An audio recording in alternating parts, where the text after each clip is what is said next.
Bismillahirrahmanirrahim. Today our topic is Bayes theorem. What is Bayes theorem? Bayes theorem, named after 18th century British mathematician Thomas Bayes. It is a mathematical formula for determining conditional probability. Conditional probability is the likelihood of an outcome occurring based on the previous outcome occurring. Bayes theorem provides a way to revise existing predictions or theories given a new additional evidence. Bayes theorem is also called Bayes rule or Bayes law and is the foundation of the field of Bayesian statistics. Key points of the Bayes theorem. Bayes theorem allows you to update predicted probabilities of an event by incorporating new information. Bayes theorem was named after 18th century mathematician Thomas Bayes. It is employed in almost all fields of the daily life, including finance, in updating risk evaluations, medical, environmental problems, artificial intelligence, and similarly many other real life problems.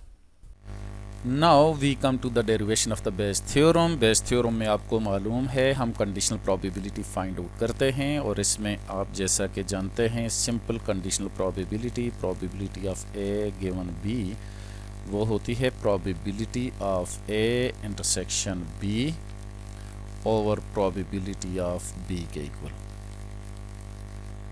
और इसी तरह से इसको अगर आप equation number 1 consider कर लेते हैं तो इसी तरह से probability of b given a है वो इक्वल हो जाएगी probability of b intersection a over probability of a के इक्वल। इसको इक्वेशन नंबर 2 कंसीडर कर लेंगे और इन इक्वेशन नंबर 1 और इक्वेशन नंबर 2 में जो न्यूमरेटर है जो जिसमें ए इंटरसेक्शन बी और बी इंटरसेक्शन ए है ये सेम थिंग है।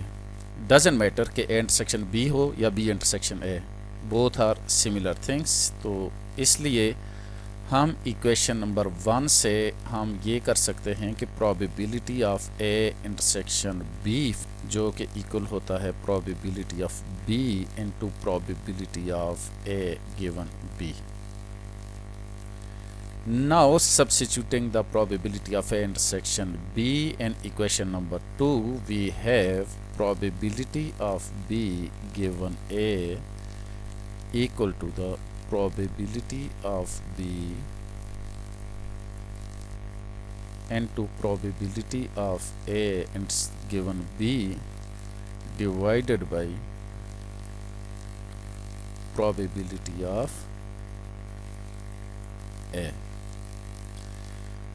ये प्रोबेबिलिटी ऑफ ए जो है इसको टोटल प्रोबेबिलिटी भी कहते हैं और इसको समझने के लिए आपको यहाँ पे वेन डायग्राम को समझना पड़ेगा। Suppose this is the sample space,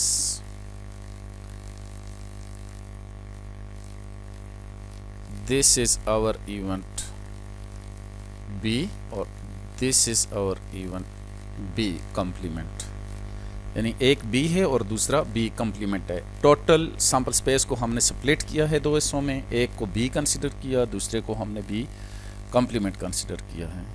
अब हम इवेंट ए लेते हैं और ये जो ओवरलैपिंग एरिया है this is event a intersection b आ जाएगा और ये जो एरिया ए का है ये हमारा ए इंटरसेक्शन बी कम्प्लीमेंट हो जाएगा। आप यहाँ पर ये देख सकते हैं कि आपका event A which is consist of 2 different events, one of them is A intersection B and other one is A intersection B complement. तो आप इस ए को आप यहाँ पर ऐसे लिख सकते हैं A is equal to A intersection B union A intersection B complement. Both events are mutually exclusive. Event A intersection B and event A intersection B complement are mutually exclusive and union of these two events becomes the event A. Now applying the probability of A is equal to probability of A intersection B plus probability of A intersection B complement. अब हमारे पास यहाँ पे आप ये देख सकते हैं कि probability of A intersection B already आपने फाइंड आउट की है, जो कि है probability of B into probability of A given B plus probability of B complement into probability of A given B complement. So this is the formula for total probability. अब तक हमने इसको total probability find out की, और दूसरा हमने Bayes theorem, ये जो गिवन है probability of b given a is equal to probability of B into probability of A given b divided by probability of a, ये फाइंड आउट किया है। ये दो चीज़ें फाइंड आउट की, लेकिन ये दोनों बहुत ही सिंपल फॉर्म में हमने फाइंड आउट की हैं। इसको हम थोड़ा सा एक्सटेंड करेंगे ताकि हम दो से ज़्यादा म्यूचुअली एक्सक्लूसिव इवेंट्स में स्प्लिट होती है आपकी सैम्पल स्पेस, तो तब क्या होगा, और जब अप टू के इवेंट्स में स्प्लिट होती है सैम्पल स्पेस तो तब क्या है। तो हम इस बेस थ्योरम को और टोटल प्रोबेबिलिटी को जनरलाइज्ड फॉर्म में कन्वर्ट करने के लिए हम इसको थोड़ा सा दोबारा अंडरस्टैंड करेंगे कि ये जो आपकी ये जो सैम्पल स्पेस और ये इवेंट्स दिए हुए हैं, हम इसको एक डिफरेंट वे से देखते हैं। तो आइए देखते हैं इसको कैसे करना है। आप यहाँ पर देखें, ये हमने सैम्पल स्पेस दोबारा से क्रिएट की है। ये आपकी सैम्पल स्पेस है, ये ऊपर वाली ही सैम्पल स्पेस है। उसी तरह से अब हम यहाँ पर इसको स्प्लिट करते हैं दो हिस्सों में। अच्छा, ये स्प्लिट हो गई है। इसको आप B1 कंसिडर कर लीजिए, इसको आप B2 कंसिडर कर लीजिए। अब हम एक अपना इवेंट A लेते हैं, इवेंट A आ गया। अब इसके बाद हम ये जो हिस्सा है ये हमारा A इंटरसेक्शन B1 आ गया, और ये जो हिस्सा है ये हमारा A इंटरसेक्शन B2 आ गया। अब देखिए ये दोनों म्यूचुअली एक्सक्लूसिव इवेंट्स आ गए हैं। एक तो ये वाला हिस्सा A इंटरसेक्शन B2 और दूसरा A इंटरसेक्शन B1 है। तो हम इसको ऊपर देखें यहाँ पर पहली डायग्राम में, तो ये जो A इंटरसेक्शन B है इसकी जगह पर हमने A इंटरसेक्शन B1 ले लिया है, और ये A इंटरसेक्शन B कॉम्प्लीमेंट जो है इसकी जगह पर हमने A इंटरसेक्शन B2 ले लिया है। हमने पहली डायग्राम में हमने इसको B को सर्कल से डिनोट किया और आउट ऑफ B ये B कॉम्प्लीमेंट से डिनोट किया हुआ था। लेकिन अब हमने इसको स्प्लिट किया दो हिस्सों में, एक तरफ हमने इसको B1 किया, दूसरी तरफ B2 किया। तो अब हम इसको देखते हैं कि यहाँ पर हम इसको कैसे लिख सकते हैं। यहाँ पर इवेंट, ये देखें हमारा इवेंट A है, हम इसको इस फॉर्म में लिख सकते हैं कि ये जो आ रहा है B, तो इसको हम ये कर सकते हैं कि probability of B1 into probability of A given B1, और इसी तरह से हम इसको ये लिख सकते हैं प्रोबेबिलिटी ऑफ B कॉम्प्लीमेंट को प्रोबेबिलिटी ऑफ B2, और इस तरह से probability of A given B2।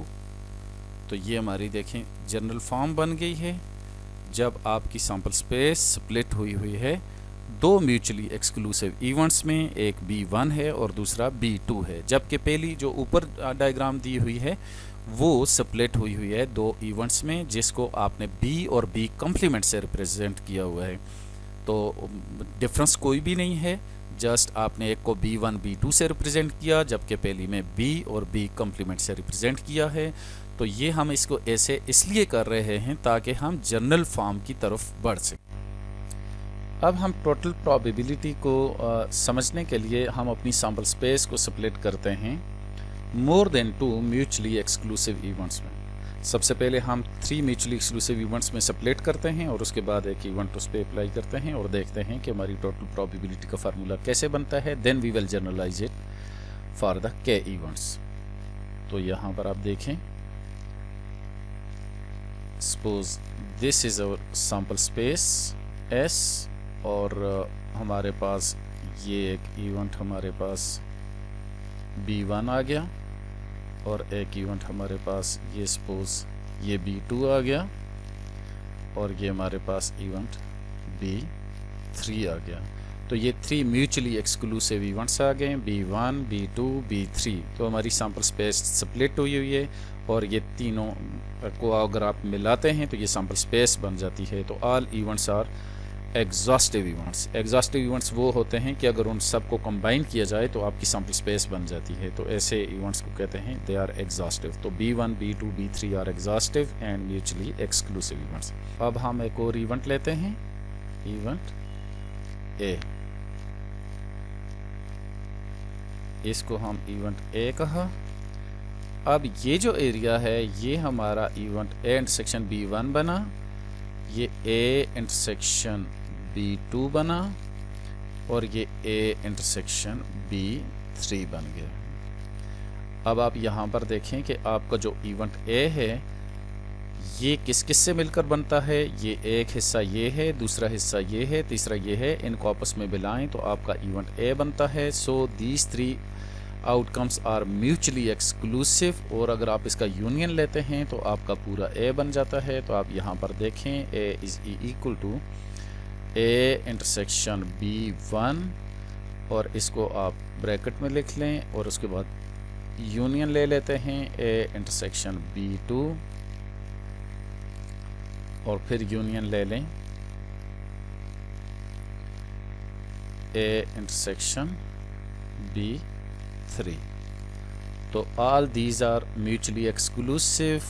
Now by applying the probability on A, we have probability of A intersection B1 plus probability of A intersection B2 plus probability of A intersection B3।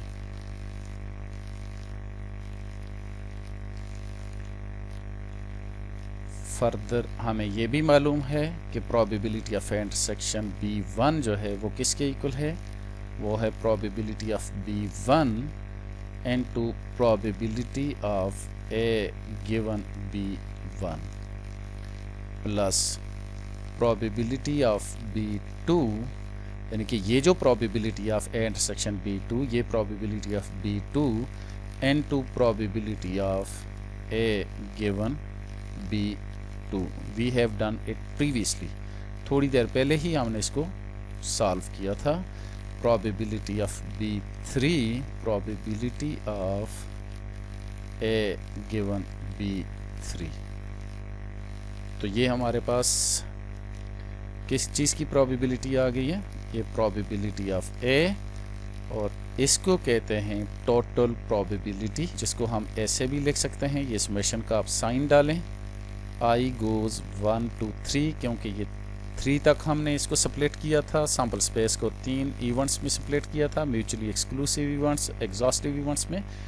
तो ये हमारे पास, अब हम इस पे apply करते हैं तो ये हमारे पास क्या बना है, probability of BI into probability of A given BI। तो ये हमारे पास एक फार्मूला बन गया है टोटल प्रोबेबिलिटी का when sample space is divided into 3 mutually exclusive events।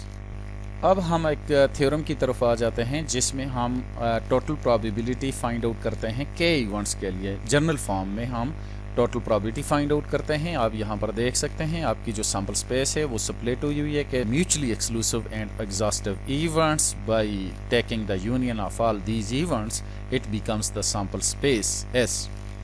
और एक इवेंट ए है तो आपका इवेंट ए जो है वो equal to sum of I goes 1 to K probability of BI into probability of A given BI के इक्वल है। और आप इसका प्रूफ देखिए।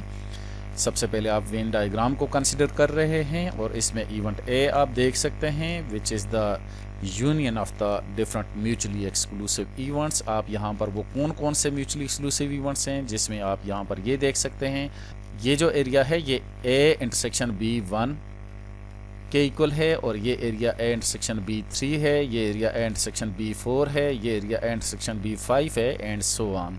तो इस तरह से आप यहाँ पर आप देखें कि ये डिफरेंट आउटकम्स हैं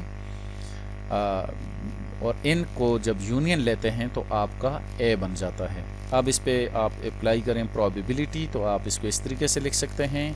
और चूंकि ये म्यूचुअली एक्सक्लूसिव इवेंट्स हैं, जब प्रोबेबिलिटी अप्लाई करते हैं तो ये यूनियन बिकम्स द प्लस। तो तो ये सारे प्लस बन जाएंगे और इसके बाद आप जब इस पर अप्लाई करते हैं फार्मूला तो ये इस तरह से बन जाएगा, और probability of B I into probability of A given B I, तो ये आपके पास प्रोबेबिलिटी ऑफ ए बन जाती है। अब हम इसको अप्लाई करते हैं एग्जाम्पल 2.41 पे, और आप इसमें देखें कि इन a certain assembly plants 3 machines B1, B2 and B3 makes 30%, 45% and 25% respectively of the products। तो ये जो मशीन 1 है वो 30% प्रोडक्ट बनाती है, B2 जो है वो 45% और B3 जो है ना 25% प्रोडक्ट बना के मार्केट में भेजा जा रहा है। It is known from past experience that 2%, 3% and 2% of the product made by each machine respectively are defective। यानी कि 2% जो है यहाँ पर आप ये देख सकते हैं, ये जो 2% है ये defective items that is produced by machine 1 B1, और similarly 3% that defective items produced by the machine 2 यानी कि विच इज़ B2, और similarly 2% of the product produced defective products produced by the machine 3 जिसको हम B3 से represent किया हुआ है। Now suppose that A finished product is randomly selected, what is the probability that it is defective, और इसके क्या चांसेस हैं कि ये डिफेक्टिव होगा। अब आप इसको कंसीडर कर लीजिए। Events A the product is defective, B1 the product is made by machine B1। Event A जो है वो आप लेते हैं, देखें आप इसमें यहाँ पर इस पूरे क्वेश्चन के अंदर यहाँ पर देखें 2%, 3% और 2% product made by each machines respectively are defective. तो एक इवेंट आपने यहाँ पर ये ले लिया है डिफेक्टिव वाला। तो जब आपने ए को डिफेक्टिव रिप्रेजेंट किया है तो B1 that represents the product is made by machine B1। इसी तरह से B2 the product is made by machine 2 and B3 the product is made by machine 3। अब यहाँ पर आप को दी हुई है probability of B1 30%, probability of B2 45%, probability of B3 25%। Further आप यहाँ पर ये देख सकते हैं कि probability of A given B1 is equal to 0.02, probability of A given B2 is 0.03 and probability of A given B3 is 0.02। ये जो A given B1 इसका मतलब है कि probability of A, what is A represent the defective, probability of defective when produced by machine 1 is 0.02 जो कि यहाँ पर दी हुई है। इसी तरह से probability of defective items produced by machine 2 which is equal to 0.03, और similarly probability of defective item produced by machine 3 is 0.02। अब वो कहते हैं now suppose that a finished product is randomly selected, what is the probability that it is defective। अब defective कैसे आएगा? Defective तो अगर कोई आइटम डिफेक्टिव आता है तो पॉसिबल है कि वो B1 ने प्रोड्यूस किया हो, B2 ने प्रोड्यूस किया हो या B3, तो ये तीनों ज़िम्मेदार हो सकते हैं।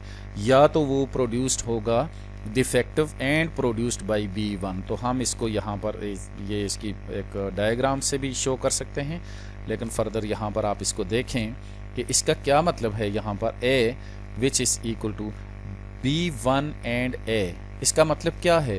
The items produced by the machine 1 and it is defective. एक तो बात ये हो सकती है, या item produced by the machine 2 and the item is defective. दूसरी सूरत-ए-हाल ये हो सकती है, या तीसरी पॉसिबिलिटी भी हो सकती है, और वो क्या है? The item produced by the machine 3 and the item is defective. तो ये तीनों बातें हो सकती हैं कि defective item produced bye B1, या defective item produced by machine 2, या defective item produced by machine 3। ये तीनों म्यूचुअली एक्सक्लूसिव इवेंट्स मिलकर आपका डिफेक्टिव आइटम्स जो है वो बनाते हैं। अब आप इस पे प्रोबेबिलिटी अप्लाई कीजिएगा, और इससे आप ये देखें चूंकि ये म्यूचुअली एक्सक्लूसिव इवेंट्स हैं, तो म्यूचुअली एक्सक्लूसिव इवेंट्स पे जब प्रोबेबिलिटी अप्लाई होती है तो union converted to the plus, तो इस तरह से ये प्लस हो गया है। अब आप इसको फर्दर आप देखें कि probability of B1 intersection A किसके इक्वल होता है? ये probability of B1 into probability of A given B1 plus probability of B2 into probability of A given B2 plus probability of B3 into probability of A given B3। Now substituting the probabilities in this formula, आप यहाँ पर भी देख सकते हैं कि ये probability of B1 जो 30%, probability of B2 45%, probability of B3 25% और further probability of A given B1 which is equal to 0.02। तो ये इसी तरह से B03 और 02 ये अगले दोनों इवेंट्स के लिए भी दी हुई है। तो अब इन वैल्यूज़ को आप जब सब्स्टिट्यूट करेंगे तो आपके पास ये फार्मूला अवेलेबल है। इसमें सब्स्टिट्यूट करने से आपके पास जो आंसर आता है वो 0.0245। तो this is the total probability of defective item, यानी कि किसी आइटम के डिफेक्टिव होने का जो चांस है वो है ऑलमोस्ट 2.45%, या प्रोबेबिलिटी के सेंस में कहेंगे तो 0.0245। Now we come to the generalized form of the Bayes theorem. Bayes theorem में आपको प्रोबेबिलिटी दी हुई है और ये आपके पास जो फार्मूला गिवन है। अब हम इसको प्रूव करते हैं। तो first of all we consider the Venn diagram of the sample space which is divided into k mutually exclusive and exhaustive events. By the definition of conditional probability, probability of bi, I for any ith event is equal to probability of bi intersection a divided by probability of a ith event। b1 हो सकता है, b2 हो सकता है, b3 and so on. Further आप यहाँ पर देखें कि ये जो डिनोमिनेटर में a है ये हम पहले ही कर चुके हैं कि probability of a is the sum of different mutually exclusive events, और वो किसके इक्वल है? probability of a वो है sum of I goes 1 to k probability of bi intersection a, यानी कि इसमें कौन कौन से आउटकम्स आ रहे हैं ये देखें। यहाँ पर b1 इंटरसेक्शन a आ रहा है, B2 इंटरसेक्शन A जो कि 0 होगा, उसमें खाली सेट है, और B3 इंटरसेक्शन A ये वाला एरिया है। इसी तरह B4 इंटरसेक्शन A ये वाला एरिया है, B5 इंटरसेक्शन A ये वाला एरिया है, एंड सो ऑन। इस तरह आपके बहुत सारे म्यूचुअली एक्सक्लूसिव इवेंट्स जो है मिलकर आपका इवेंट A बना देते हैं और इवेंट A की जगह पर उनका सम लिख लेते हैं।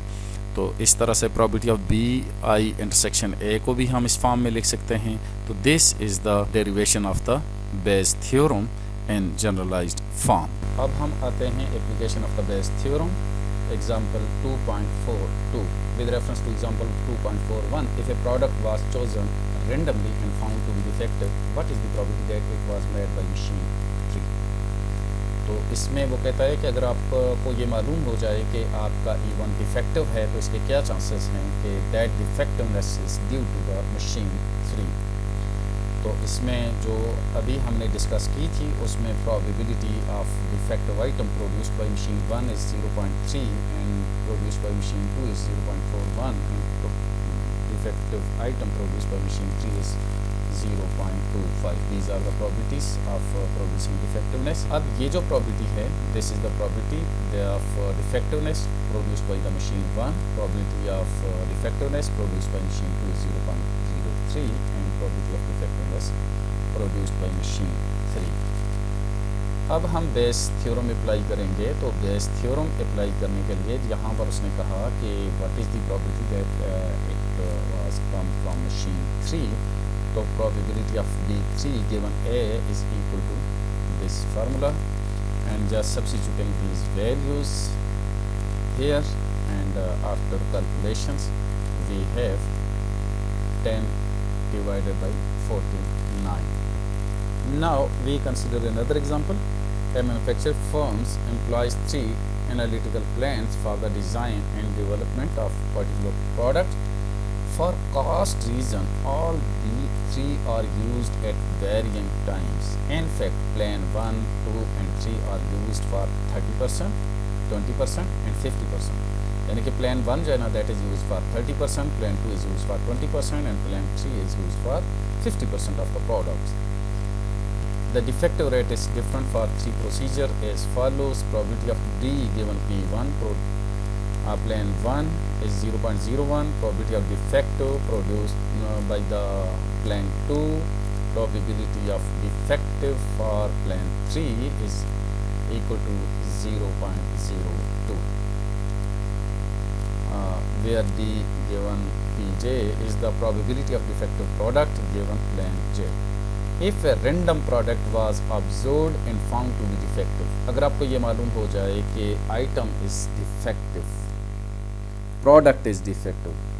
Which plane was most likely used and thus responsible? तो आप किसको ज़िम्मेदार ठहराएंगे? क्या आपको ये तो पता चल गया है कि ये तो आपने जब देखा तो वो आइटम डिफेक्टिव था, तो सबसे ज़्यादा चांस किसका हो सकता है, प्लेन 1 या प्लेन 2 या प्लेन 3 का? तो इसके लिए हम यहाँ पर सॉल्यूशन में आते हैं। ये प्रोबेबिलिटीज़ हैं प्लेन 1, प्लेन 2, प्लेन 3 की, और नीचे conditional probability of defectiveness by plane 1, plane 2 और प्लेन 3 की दी हुई है। We must find the probability of P J given D for all 3 possibilities, यानी कि जे इज इक्वल टू 1 2 3, यानी कि 3 प्लेन्स हैं, तो हमने जे की जगह पर 1 फर्स्ट प्लेन, जे की जगह 2 सेकंड प्लेन और जे की जगह पर 3 थर्ड प्लेन हमने डालना है। तो ये हमने प्रोबेबिलिटी फाइंड आउट करनी है using Bayes theorem. Probability of P1 given D ये आपको दी हुई है, तो आप इसमें सब्स्टिट्यूट करेंगे ये वैल्यूज़, तो आपके पास आ रही है प्रोबेबिलिटी ऑफ P1, यानी कि आपको ये मालूम है कि आइटम डिफेक्टिव है, तो इसके क्या चांसेस हैं कि वो प्लेन 1 उसका रिस्पॉन्सिबल है, तो उसकी हमने प्रोबेबिलिटी कैलकुलेट की जो कि 15.8% है। सिमिलरली प्रोबेबिलिटी ऑफ P2 जो है उसके चांसेस हैं 0.316 और प्रोबेबिलिटी ऑफ P3 जो है वो है 0.526। तो आप यहाँ पर ये देख सकते हैं the most responsible plan is plan 3, क्यों? So we can say that it is most probably the plane 3 is responsible for producing such defective items.